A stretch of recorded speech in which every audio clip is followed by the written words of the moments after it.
دوستان امروز در مورد این از بازی حرف بزنم. امیدوارم خوشتون بیاد. این راجع پاش چرا برعکس اینی که هم موزد با این داریم میشه که خود دستش میره بالا اینطوری میشه، دستش میره بالا اینطوری میشه.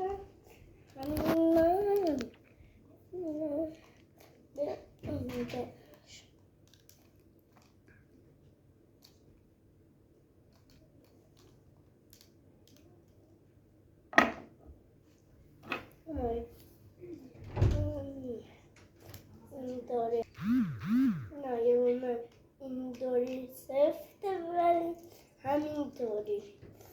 همینطور که میدونید زرده این هم همینطور سفته.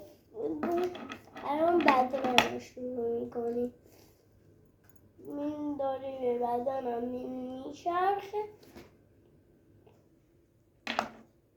هزار شروع میکنیم. الان هم اینطوری هم دارم چه فکر میکرد اینطوری پاشم اینطوری هم میشه. دوباره برگشتش میکنیم.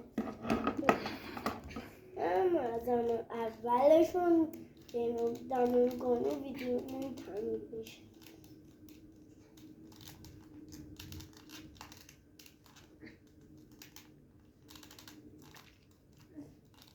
کوچولوش اینطوری نیست.